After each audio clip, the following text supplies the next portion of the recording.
네, 월요일 우리 시장 파란불이 들어와 있습니다. 코스닥 2% 가깝게 밀리고 있고 월간 기준으로 하면은 한 9%가량의 지수 하락, 반납이 나왔는데요. 오늘장 어떻게 잘 버틸 수 있는지 시장 안에서의 움직임 전해드리도록 하죠.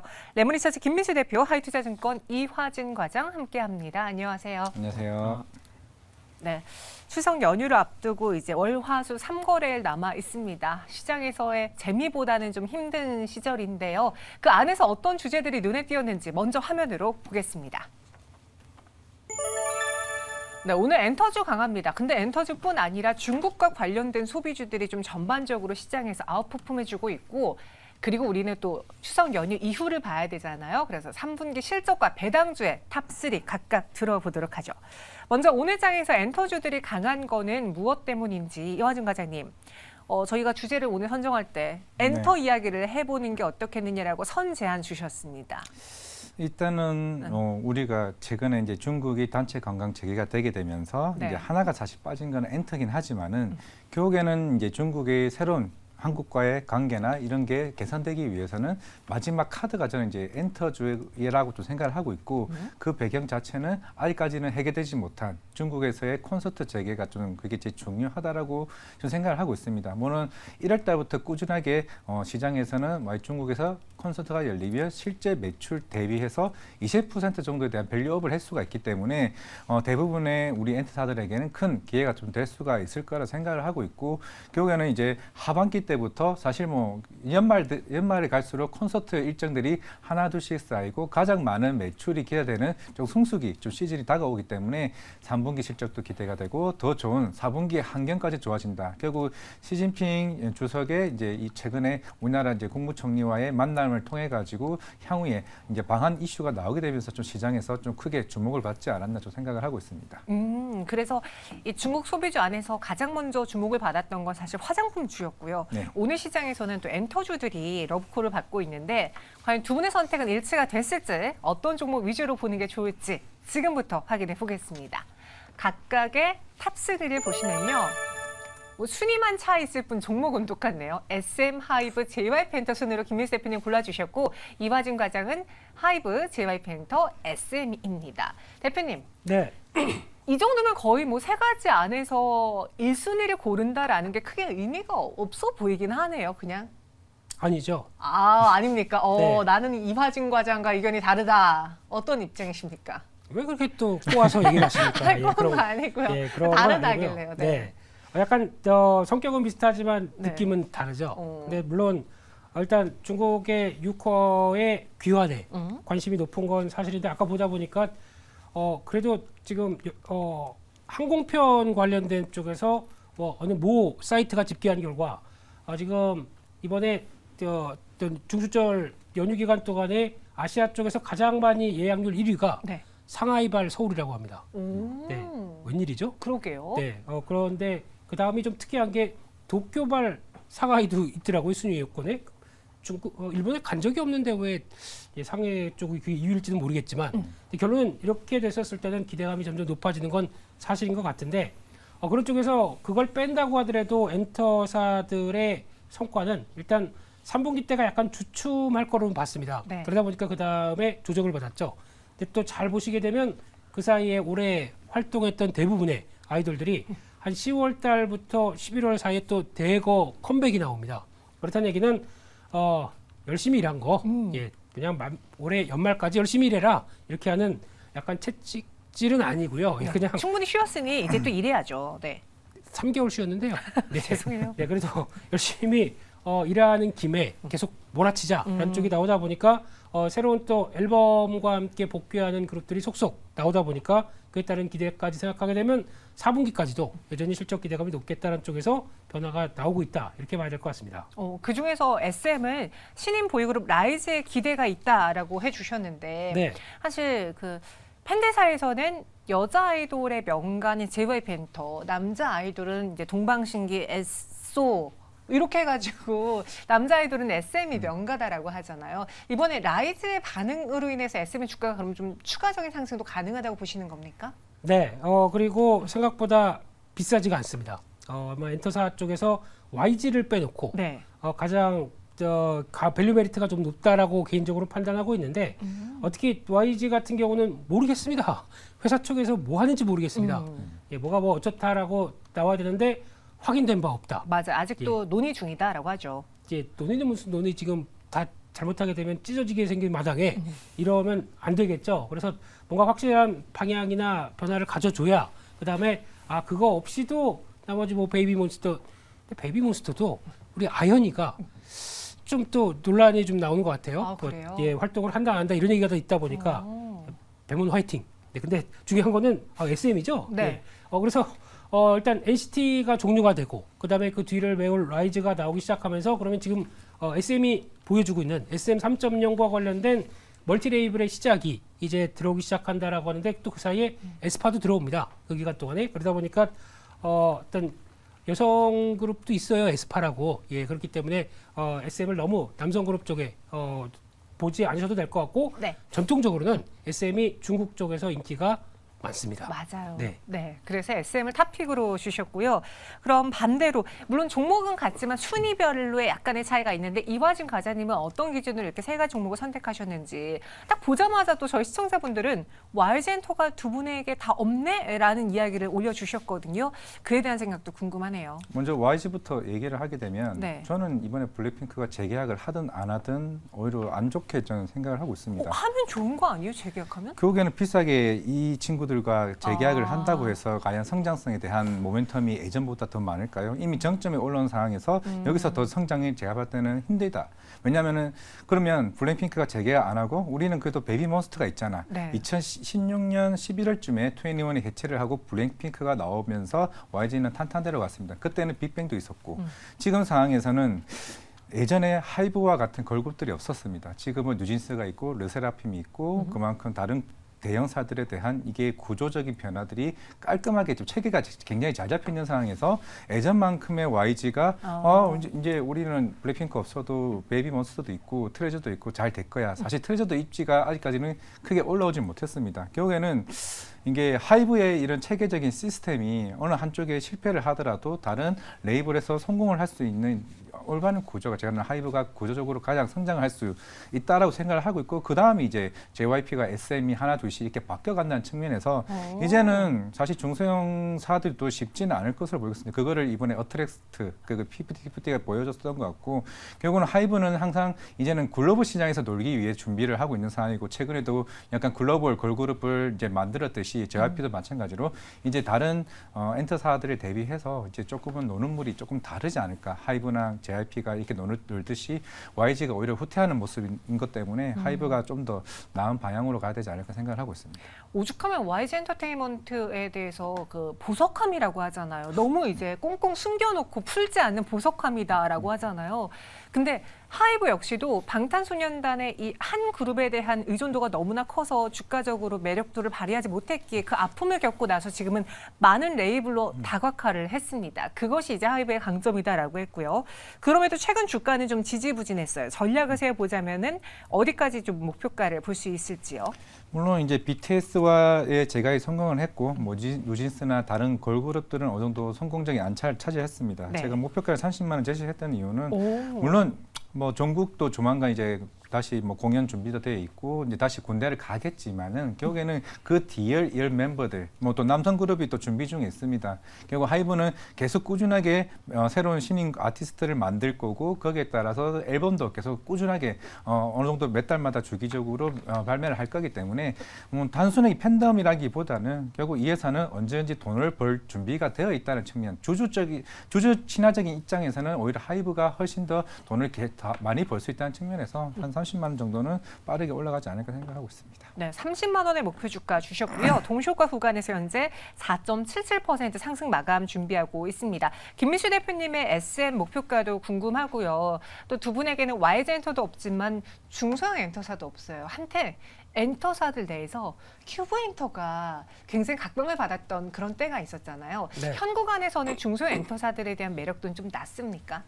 업황이 계속 먼저 부각을 받을 때는 중소형 쪽은 이제 2차적으로 흐름이 나올 가능성이 있기 때문에 네. 오늘 같은 날은 일단 먼저 큰 형님들이 대형사들. 큰 거 확인하고 그다음에 움직임이 나오겠죠. 네. 근데 지금 특히 큐브엔터 같은 경우는 또 11월 달에 바로 여자아이들 네. 앨범 나옵니다. 나와서 지금 시도를 또 복귀를 하려고 하는 것 같은데 근데 좀 약간 좀 필요하지 않겠느냐 이런 쪽에 대한 반응도 있는데 그건 뭐 제가 뭐 음악 평론가도 아니고요. 네, 근데 가장 중요한 거는 그렇게 나왔을 때 일단 1차적인 반응 강하게 나오는 거 보고 후속적인 모습들이 나오지 않겠느냐. 그리고 또 생각보다 그렇게 많이 빠진 게 아닙니다.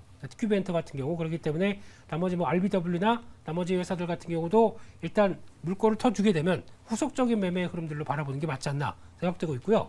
SM은 지금 자리에서 중요하게 지지할 자리에서 잘 돌렸습니다. 그렇기 때문에 박스권은 유지한다라는 관점 쪽으로 바라보면서 목표가는 일단 좀 더 쓰고 싶었지만 네. 시장 분위기와 함께 박스권 상단부 안착하나라는 분위기 때문에 1차로 한 15만 원대 일단 말씀을 드려야 될 것 같고요. 손절가는 12만 원으로 말씀드리겠습니다. 네, 이렇게 SM과 하이브 각각의 탑픽으로 들어봤고요. 오늘 탑3 안엔 YG엔터 없었습니다. 이화준 과장님은 재계약을 하나 안 하나 이 YG엔터에 대한 큰 매력도는 변하지 않을 것 같다라는 이야기까지 전해주셨고요. 이어서 두 번째, 그럼 이 시장이 지나고 난 다음에 우리가 주목해야 될 종목은 무엇이 있을지 한번 보겠습니다. 실적과 배당 매력을 갖고 있는 종목 탑3를 꼽아봤는데요. 김민수 대표님 메가스터디와 우리금융지주 락앤락을 선택하셨고요. 이화진 과장님은 롯데관광개발과 아이패밀리 SC, S-오일입니다. 제가 그 설명을 살짝 보니 대표님은 배당으로 올인하셨고 과장님은 실적으로 올인하신 것 같은데 저 세 가지 종목들이 좀 배당을 많이 줍니까? 앞 글자를 못 봤습니다. 아, 네, 실적 뺐어요? 예, 왜 고배당으로만 빼셨어요? 찾는 줄 알고 네. 실적 쪽이면은 다시 이렇게 확 해야 될 것 같은데 아, 실적은 여기서 들어보고 네, 그렇게 배당으로 하겠습니다. 한번 가보죠. 네. 근데 개인적으로는 그렇게 썩 선호하지는 않습니다. 아, 배당주는요? 예, 배당을 알고 매매한다고 하더라도 배당 만약에 5% 준다. 시세 차익 7%가 더 중요합니다. 아. 그렇게 되면은 배당 안 받은 셈 치고 나올 것 같은 상황들인데 그런 쪽에서 지금 아무래도 금리가 올라가다 보니까 시장 반응은 뭐 그래도 3분기 이제 추석 연휴 끝나고 나게 되면 실적 시즌이다 보니까 실적 좋은 거 찾아야 되는 거 아니야? 숫자로 찍히는 종목들 이거 찾아볼 것 같고요. 게다가 또 금리 상승기에 나오는 가치주들 이런 거 찾다 보니까 이런 쪽의 종목들이 관심이 높아지는 것 같은데 추격 매수해봐야 별로 도움은 안 된다. 이런 관점 쪽으로 일단은 공부는 해보자 이렇게 말씀드리겠습니다. 네, 그러니까 배당 매력도가 높은 기업들 있는데 그렇게 썩 매력적이진 않다. 차라리 시세 차익으로 줄 수 있는 기업이 난 더 매력적이다라고 이야기해 주셨어요. 그럼 실적으로 한번 시세 차익을 노려볼 수 있을까? 이 세 가지 종목을 선택한 기준은요? 사실 뭐 반도체는 뭐 이번 주 마이크론 실적을 봐야 될 것 같고 2차 전지는 상황 안 좋은 거 다 알 것 같고 결국엔 3분기 때 실적이 좋아질 게 뻔한 것 같습니다. 결국 중국 단체 관광이 이제 들어왔고 그게 데이터로 월간 데이터로 하나둘씩 나오고 있고 이번 주 수요일 날 이제 8월 달 관광청에서 이제 통계 자료가 이제 나올 것으로 보이고 있는데 이미 뭐 실제로 탐방 후기도 서서히 나오고 있죠. 사람들이 뭐 제주 드림타워에 갔는데 중국인들이 엄청나게 많다더라. 뭐 아니면은 화장품에 명동을 갔는데 명동 올리브영에서도 중국인들이 거의 몇 팀씩 모여가지고 로맨에 이제 색조 화장품을 사더라는 이슈가 굉장히 많습니다. 결국에는 이번 달에는 한 8월부터 한 적어도 3분기는 절반 정도는 중국의 효과를 크게 개선될 것으로 보이고 있기 때문에 당연히 3분기 실적이 제일 좋아지는 건 화장품, 연세, 카지노가 좀 될 것으로 보이고 있고 S-오일도 마찬가지입니다. 한 7월 달부터 유가가 $80 이상 올라가게 됐죠. 그만큼 원유를 수입을 해서 상품 가격과에 대한 스프레드가 계속 꾸준하게 지금 확대되고 있는 상황이고 저희 역시 항상 매일 아침마다 출근길을 볼 때마다 이게 숫자가 하나씩 달라지고 있습니다. 점점 이제 유가 휘발유 가격이 계속 올라가고 있다는 거는 상품 가격이 올라가고 있다는 거는 그만큼 WTI나 아니면 브렌트유가 계속 올라가게 되면서 그에 대한 스프레드가 더 벌어지게 되면 정제 마진에 대한 효과가 3분기 때부터 S-오일이 필두로 조금 빠르게 개선이 되지 않을까라고 생각을 하고 있기 때문에 이 기조는 생각보다 좀 오래 갈 수도 있지 않을까. 물론 최근에 JP모건이나 아니면은 골드만삭스에서도 $100 이상에 대한 장기 전망을 계속 꾸준히 하고 있기 때문에 결국 사우디 강한도 이어진다라고 하게 되면은 어느 경기 민감 쪽에 쪽에서는 S-오일이 가장 수혜를 많이 받을 것으로 보이고 있고 3분기, 4분기까지 계속 이어질 수 있는 카지노와 화장품, 그다음에서 이제 아이페밀 SC 그리고 이제 롯데 관광개발이 이번 3분기 실적 때 가장 수혜를 받지 않을까라고 생각을 하고 있습니다. 확실히 중국 그리고 소비 섹터에서 골라주신 거잖아요. 네. 그러니까 어느 정도 바닥을 확인했기 때문에 말씀해 주실 수 있는 건지 롯데 관광개발의 경우에도 사실 그 리오프닝 이야기가 나오자마자 매수하신 분들 제 주변에 많더라고요. 네. 1년을 넘게 기다리신 분들 꽤 많습니다. 이제 실적 기대주로 볼 수 있다면은 눈높이를 어디까지 맞춰볼 수 있을까요? 지금 가격대는 제가 봤을 때는 이미 이제 작년 이제 코로나 이전에 대한 흐름, 왜냐하면 근데 트윈타워 자체가 21년에 완공이 됐기 때문에 코로나 이전 데이터는 없습니다. 네. 그만큼 추정치가 없다는 거는 주가가 더 빨리 올라갈 수도 있다는 측면.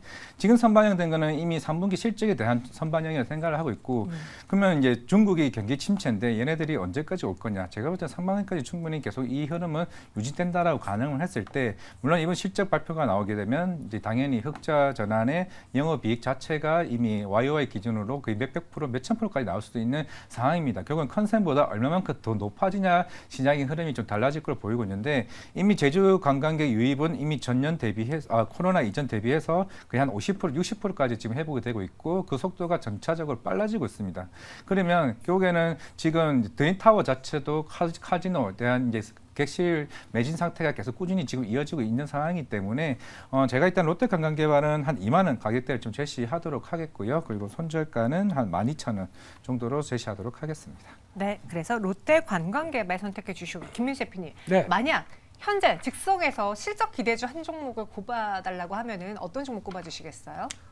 생각보다 강한 쪽에 하나가 자동차 쪽 같습니다. 자동차요? 네, 자동차 부품 쪽이 3분기뿐만 아니라 내년에 대한 실적 변화까지 생각하게 되면 네. 자동차 부품단에서 뭐 현대기아라든가 모비스도 그 무거운 게 움직이기 시작하게 되면 아마 현대기아차를 외국인들이 꾸준히 매수하는 배경과 함께 좀 더 탄력은 부품 쪽에서 나오지 않나라는 쪽도 바라보면서 그 이제 바램도 있겠죠. 네. 그동안 많이 또 주가만 하락했기 때문에 그런 변화가 나오기 시작하는 것도 한번 추적해 보자라고 말씀드리고 퇴근하게. 아닙니다. 네. 네. 자동차 부품 관련주들의 실적도 한번 눈여겨보자라고 했습니다. 현재 동시효과 구간에 들어왔어요. 코스피는 0.48% 내림세를 코스닥이 2% 넘게 동시효과 구간에서 밀리고 있습니다. 837.9포인트까지 내려와 있습니다. 코스닥이 월봉으로 본다면은 9월에 들어서 한 9%나 지수가 급락을 했습니다. 그만큼 많이 밀렸어요. 937선까지 내려왔는데 그러다 보니 오늘 저희 실시간 채팅방에서 많은 분들이 코스닥 인버스 이야기하고 있고요. 레버리지 인버스 ETF에 대한 의견을 서로 나누고 계십니다. 그도 그럴 것이 이렇게 코스닥 지수가 밀릴 때 수익 낼 수 있는 거의 유일한 방법이 인버스 쪽이거든요. 이하진 과장님이라면 지금 이렇게 지수 추종하는 ETF에 베팅을 해보시겠어요? 일단은 지금 사실 코스닥이 오늘 좀 강하게 빠진 이유는 결국에는 이제 에코프로 그룹주도 마찬가지겠지만 그렇죠. 최근 이게 몇 주 전부터 2차 전지에 대한 전기차 시장의 우려를 꾸준하게 지금 나오고 있습니다. 물론 그러면서 이제 다른 증권사에서 이제 그 전기차 2차 전지 ETF가 이제 인버스가 나오긴 했었죠. 결국에는 지금 수급적인 흐름이 결국에는 에코프로가 만약에 80만 원대 이하로 빠진다. 사실 그렇게 되면 약간 신용물에 대한 이슈도 충분히 나올 수 있기 때문에 지금 당장에 뭐 인버스를 산다. 어느 정도 이미 추석이 지나면 어떤 흐름이 바뀔지는 모르겠습니다만은 네. 어느 정도 3분기 실적이 어느 정도 안 좋을 수 있다는 거는 이미 시장에서는 인지를 하고 있기 때문에 이게 반등이 나오게 되면은 이게 결국에는 2차 전지대에서 반등이 나온다. 그러면 인버스 자체도 이게 가격 변동성이 굉장히 크다라고 볼 수가 있기 때문에 이거를 사실 제가 인버스로 대응한다기보다는 그냥 시장에 대한 흐름을 지켜보는 게 낫다고 생각하고 있습니다. 현 구간에서 또 추석 연휴 이후에 시장이 어떻게 바뀔지 모르기 때문에 오늘 시장에 급락한다고 여기서 수익을 낼 수 있는 방법 인버스밖에 없지 않을까라고 투자 판단하시는 거는 옳지 않은 것 같다라는 의견이었습니다. 이미 갖고 계신 분들이라면 지금 시장의 해칭 역할은 충분히 해주고 있는 상품이긴 합니다만 현재 코스피 0.47% 내리고 있고요. 코스닥은 838.62포인트 외국인의 매도가 지수를 끌어내리고 있습니다. 그렇다면 클로징 벨 플러스 장 마감 지금부터 시작하겠습니다.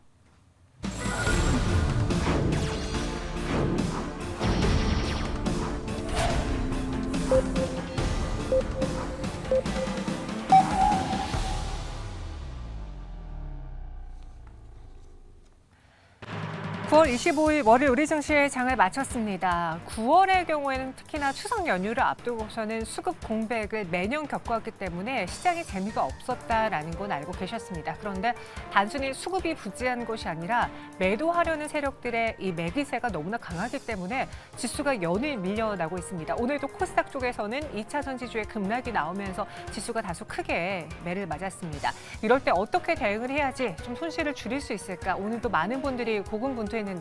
종가 정확히 체크하면서 이야기 나눠보도록 하죠. 김예솔 아나운서 먼저 만나보겠습니다. 네, 클로징벨 플러스 마감 상황 전해드립니다. 오늘 우리 국내 증시 양시장 모두 하락하며 거래를 마쳤습니다. 코스피는 낙폭을 줄여가나 싶었지만 장 후반에 다시 한번 하락폭을 키웠습니다. 전거래일 대비 0.5% 가깝게 하락했습니다. 2,500선이 깨진 모습이고요. 2,495포인트에서 거래를 마쳤습니다. 코스닥은 낙폭을 점점 더 키웠습니다. 전거래일 대비 2% 넘게 하락하며 839포인트 선에서 거래를 마쳤습니다. 오늘 시총 상위 종목 대부분이 내린 가운데 연휴를 앞두고 거래 대금 자체도 부족한 시장의 모습이었습니다. 이렇게 부진한 코스닥 시장 속에서도 거래량이 몰린 기업들이 있었습니다. 먼저 모비스가 오늘도 거래량이 몰렸습니다. 지난주 3거래일 연속으로 상한가를 기록한 기업인데요. 오늘도 거래량 상위 종목에 이름을 올렸습니다. 그리고 이렌시스는 오늘도 강했습니다. 이 거래일 연속으로 역시나 상한가를 직행하면서 오늘 시장에서도 강한 시세를 분출한 기업입니다. 역시나 이미지스도 영상기기 반도체 업체인데요. 휴머노이드 관련주로 주목받으며 오늘 시장에서 주목을 받은 기업입니다. 오늘 화장품 기업들은 좀 엇갈린 흐름을 보여줬습니다. 크게 오르는 기업들이 있는가 하면 반대로 크게 조정을 받는 기업들도 있었는데요. 화면을 통해서 보시죠. 먼저 한국 화장품이 오늘 두 자릿수로 크게 급락세를 보였습니다. 18% 넘는 하락세를 보였는데요. 지난주의 상승분을 오늘 모두 다 반납하는 모습이었습니다. 그리고 아우딘 퓨처스 역시도 오늘 낙폭을 키웠습니다. 외국인의 강한 매도로 오늘도 8% 넘는 하락 흐름을 보였고요. 에이블 CNC도 오늘 상승 출발했지만 곧바로 하락 전환하면서 낙폭을 키웠습니다. 5% 넘는 하락률 보였습니다. 반면에 중국의 국경절을 맞아서 반사 수혜가 기대되는 화장품 기업들은 상승폭을 늘려갔습니다. 마녀공장 지난주에 부진한 흐름을 깨고 오늘 반등에 성공을 했습니다. 7% 넘게 상승하며 거래를 마쳤고요. 아이패밀리 SC 역시도 5거래일 만에 반등에 성공을 했습니다. 4% 넘는 상승률, 그리고 클리오 역시도 지난주 금요일 기관들의 매수로 상승 흐름을 보였던 기업인데요. 오늘도 역시나 그 상승 흐름을 이어갔습니다. 오늘 시장에서도 또 강세를 보이는 섹터가 있었는데요. 바로 로봇주였습니다. 이렌시스 거래량이 몰린 종목이죠. 역시나 상한가까지 직행을 하며 로봇 관련주 중에서 대장주로 분류가 되고 있습니다. 이미지스 역시도 오늘 급등세를 보였고요. 유진 로봇도 2거래일 연속으로 역시나 강한 흐름을 이어갔습니다. 네, 오늘 시장 이렇게 정리해봤습니다. 오늘 시장을 통해서 내일 시장에서는 어떤 대응 전략을 펼쳐야 할지 클로징벨 플러스 통해서 확인해 보시죠. 네, 오늘 하락 종목 개수로 보면은 코스피에서는 600여 개가 넘는 종목이 하락을 했고요.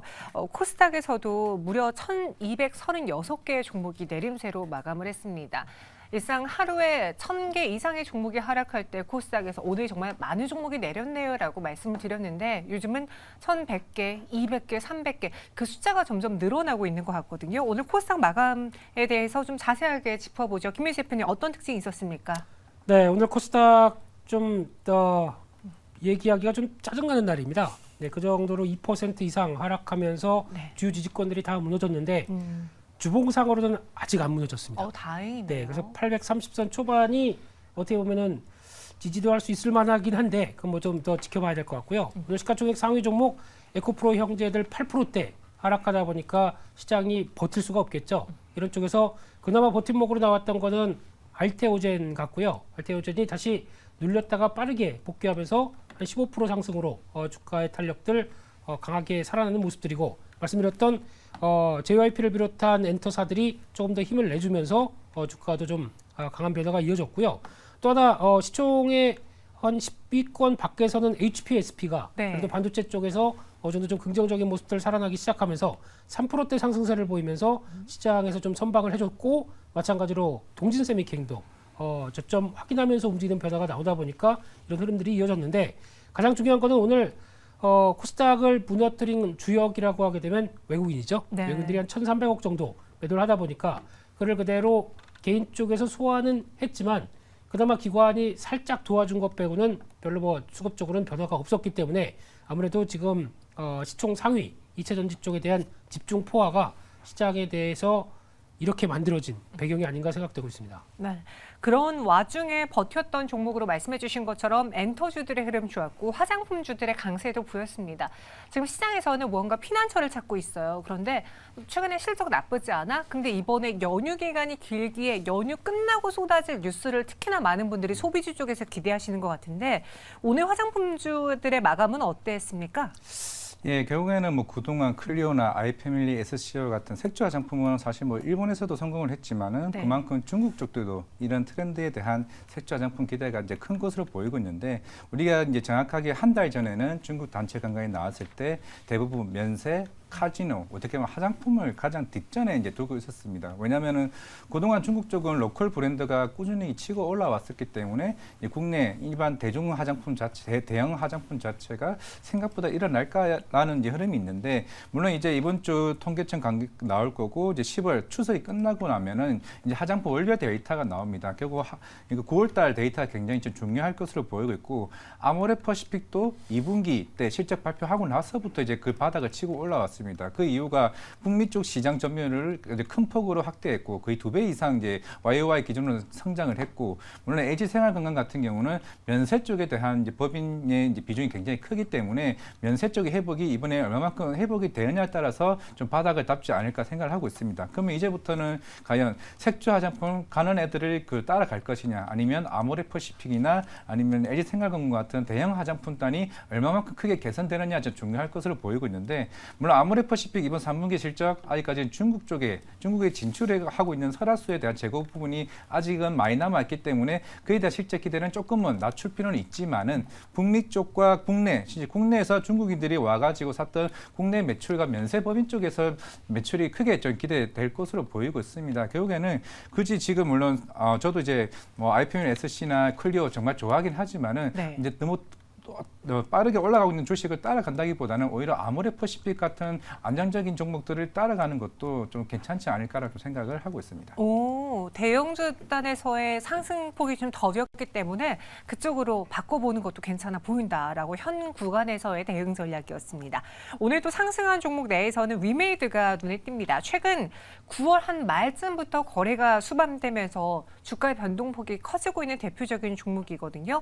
위믹스 이야기가 또 거론되고 있는데 이번에 그냥 단순 바닥을 탈피 혹은 방어하는 수준의 상승일까요? 아니면 추세적으로의 뭔가 변화의 조짐이 보일 수 있는 시기입니까? 일단 추세는 아직 명확하게 갖춰졌다고는 보기 힘들 것 같습니다. 네. 근데 지금 나오는 얘기가 한번 이제 엑토즈 소프트로부터 한 1,000억 관련된 이제 계약금 받았다는 쪽에서 이제 IP가 제대로 작동하는구나 그런 쪽으로 얘기는 나오고 있는데 그 이후로는 또 나왔던 얘기가 위믹스 플레이죠. 이쪽 관련된 NFT 옵션으로 해서 상장해서 뭐 드롭스란 쪽도 이제 들어온다 그래서 여러 가지 활용이 되는구나 라는 쪽에 대한 기대감은 있는데 그걸 가지고 지금 이 시점에서 게임주가 플레이가 자유롭게 움직일 수 있을 만큼 어떤 금리가 좀 이 정도의 금리 쪽에서 성장주가 그대로 반영할 수 있겠느냐 아직 잘 모르겠습니다. 그렇기 때문에 게임주 플레이는 조금 위험하다라고 생각 들고 있어서 이런 쪽에서 따라가는 게 맞을까라는 생각은 들고 있기 때문에 아마 좀 오늘 보면 외국인들이 강하게 매수가 들어온 게 아마 매수라기보다는 쇼커버링 정도라고 생각이 들고 있기 때문에 또 지금 분기죠. 네. 예, 분기가 끝나는 시점 쪽에서 나오는 변화 정도로만 보고 있기 때문에 아직 탄력 강하기 위해서는 4만 원대 안착을 해야 될 것 같습니다. 그렇기 때문에 그런 흐름들을 본다라고 하게 되면 좀 더 가벼운 위메이드 맥스나 이런 종목들을 또 이어갈 수도 있겠다고 보여져도 아직 본격적인 대응은 좀 어렵다 이렇게 봐야 될 것 같습니다. 네, 추세적으로 논의하기에는 아직 확인할 것들이 많다라는 이야기였어요. 일단 위메이드 오늘장은 상승으로 마감을 했고요. 최근에 새내기주들에 대한 관심도 뜨겁습니다. 약간 테마성 흐름을 좀 보인다 할까요? 그 안에서 이 종목 너무 빠졌네라고 하면서 크게 올렸던 대표적인 제약바이오주가 최근에 그 큐리옥스 바이오시스템즈랑 파로스 아이 바이오였어요. 근데 반대로 또 최근에는 급락 상위에 자꾸 이름을 올리고 있습니다. 이럴 때 버텨주는 게 맞는 건지 이들의 성장에 대해서는 크게 걱정하지 않아도 될까요? 어떻게 생각하세요? 성장에 대해서는 이제 의문을 가지지는 않는데 네. 그만큼 시장 자체가 이게 매크로적인 이슈로 붙여버리게 되면은 워낙 이제 제약바이오주 같은 경우는 이런 현금성, 자금 조달에 대한 이슈가 계속 주목될 수밖에 없는 상황입니다. 결국에는 AR 신약 플랫폼은 시장에서 크게 부각을 받고 있고 결국에는 최근에도 뭐 엔비디아가 뭐 리커전이나 여러 이런 AR 신약 플랫폼에 투자를 하고 있다는 측면에서는 이제 긍정적으로 보고는 있습니다. 결국 지난주에도 독일 머크사가 또 한 번 AR 신약 플랫폼을 이제 해외에 있는 엑스사이언시아와 계약을 했었기 때문에 결국에는 지금 전반적인 파로스 아이바이오, 신테카 바이오 같은 회사들은 꾸준하게 큰 기대를 받고는 있지만은 결국 시장이 어느 정도 다시 한 번 더 금리 인상 이슈가 나오게 되면은 결국 제약바이오는 또 한 번 이런 조금 수급적인 이슈에 조금 부딪힐 수밖에 없는 상황이기 때문에 그거를 탈피하고 난다라고 하게 되면 그때 한번 다시 이 종목을 보시게 되면은 어느 정도 급등을 할 수 있는 분위기가 나올 수 있다는 측면이기 때문에 이미 우리나라 국내 제약사들이나 아니면 해외 제약 빅파마 업체들도 AR 신약 플랫폼에 계속 꾸준히 관심을 가지고 있기 때문에 그걸 염두에 두고 보시고 어느 정도 만약에 이제 향후에 다음 달 뭐 CPI나 이제 FOMC 이쪽에서 아니면 우리나라 국내 이창용 그 한국은행 총재에 대한 이제 발언에 따라서 분위기는 뒤바뀔 수 있으니까 그때 다시 한번 보시는 게 낫지 않을까 생각을 하고 있습니다. 네. 시장이 흔들리면서 이 새내기주들에 대해서 뭐야 아직 시간이 좀 많이 필요하잖아. 일단 돈을 빼고 보자라는 심리가 많이 반영된 것일 수도 있어요. 성장에 대한 의구심보다는 지금 이런 시세 흐름 속에 부침을 겪고 있는 거기 때문에 현 구간에서 손실이 크다고 지금 매도하는 거는 늦은 대처겠죠. 네, 일단은 뭐 지금 사실 매도한다기보다는 그런다고 지금 다시 분할적인 매수를 하는 것도 제가 볼 때는 조금은 기다릴 필요는 있는 것 같습니다. 대체적으로 제약바이오 회사들은 좀 중장기적으로 봐야 됩니다. 알테존도 마찬가지고 알테존도 저도 1년 전에 이미 탐방 갔던 회사고 네. 이거를 이 회사가 좋은 건 알고 있고 결국에는 이 이슈가 부각이 됐던 거기 때문에 이미 이 회사를 알고 있는 회사들은 결국에는 이제 성과들을 이런 부분들이 하나둘씩 나온 거거든요. 물론 아직 머크사와에 관련된 독점 계약 이슈는 없긴 하지만은 결국에 제약바이오는 시간이 굉장히 걸린다는 점을 감안을 하고 투자를 하셔야 되기 때문에 결국은 그런 걸 좀 참고하시라 말씀드리겠습니다. 네, 알겠습니다. 오늘 장 마무리해 보도록 하죠. 코스닥은 2% 넘는 급락에 마감을 했고 코스피 코스닥의 분봉으로 혹은 일중으로 오늘 장의 흐름을 보면은 코스피는 마지막에 오히려 조금 더 지수를 끌어올리면서 마감이 됐고 반대로 코스닥은 마지막에 더 끌어내리면서 마감이 됐거든요. 어떤 시장이었는지 오늘 장과 내일 장에 대한 전망까지 마지막으로 한마디 해주시죠. 내일장 전망은 똑같죠. 네. 오늘과 비슷한 시장. 네, 그렇게 되겠죠. 그만큼 매수세가 결집되지 못하는 네. 시점이라고 봐야 될 것 같고 좀 이르게는 오늘부터도 여행 가시는 분들 많더라고요. 그렇죠. 이번 네. 주 내내 휴가 쓰시는 분들 많더라고요. 네. 네, 왜 안 쓰셨나요? 이래야죠. 아, 예, 네. 이리 현금채굴. 네, 그래서 지금 이 시점에서 가장 중요한 거를 보게 되면 어떻게 보면 집중되지 못하는 어떤 에너지 쪽에서 뭔가를 열심히 하려고 노력할 필요는 없을 것 같습니다. 그렇기 때문에 시장 동향들 일단 이 시점에서 뭐가 세고 혹시나 연휴 끝나고 났을 때 실적 발표 시즌이 되기 시작했을 때 어떤 섹터가 좀 더 힘내고 변화가 나올 것이냐 이런 것들을 타진하고 어느 정도 시장 분위기 확인하는 정도가 좋겠지. 지금 시점에서 무리해서 연휴 뒤에 분명히 이거 대박 날 거야 이렇게 생각해서 대응하는 거는 별로 바람직하지 않겠죠. 그냥 점심 오래 드시고요. 네. 예, 그리고 또 시간 좀 가져 보시면서 대응하시는 게 맞지 않나 싶습니다. 내일장도 연휴 앞두고 거래가 한산할 예정이다라고 했습니다. 이화진 과장님의 마지막 의견까지 전해주실까요? 네, 뭐 저도 비슷하긴 합니다만은 물론 실적주 뭐 3분기 뭐 하장품 이제 아니면은 카지노 될 것으로 보이고 있는데 하필 또 연휴 때 마이크론 실적 발표를 합니다. 마이크론 실적 발표에 따라서 우리가 연휴가 끝나고 왔는데 반도체 흐름이 또 뒤바뀔 수는 있다는 점은 충분히 감안을 해야 될 것으로 보이고 있기 때문에 그래서 웬만하면은 연휴 이전에 함부로 덤비지 말자가 저희 핵심 포인트가 되겠습니다. 두 분 모두 다 이번 주는 좀 쉬엄쉬엄 거래해보자. 최대한 방어할 수 있는 거는 방어하는 정도 차원에서만 대응하는 게 낫지 않겠느냐라는 의견 들어봤습니다. 오늘 아쉽지만 이렇게 마무리해야 될 것 같네요. 여기서 인사드리도록 하죠. 고맙습니다.